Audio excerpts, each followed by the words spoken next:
Saksi ahli poligraf mengungkap soal sumber isu titipan terkait perselingkuhan Putri Chandrawati dan Brigadir Nofriansah Yosua Huta Barat.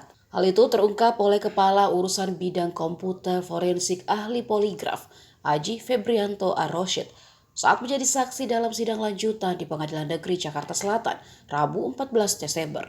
Awalnya tim kuasa hukum Putri Chandrawati dan Verdi Sambo, Arman Hanis, mencecar Aji terkait soal isu perselingkuhan kliennya dengan Brigadir Yosua. Pasalnya dalam berita acara pemeriksaan Putri Chandrawati tidak ditemukan pertanyaan mengenai isu perselingkuhan antara Brigadir Yosua dan Putri, dan itu juga diiyakan oleh Aji. Namun pertanyaan soal perselingkuhan itu muncul dalam pemeriksaan lie detector atau pendeteksi kebohongan.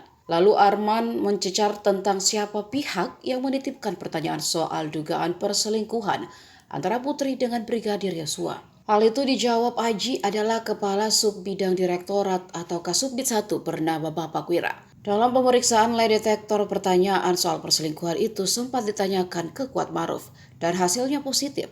Artinya Kuat Maruf jujur menjawab.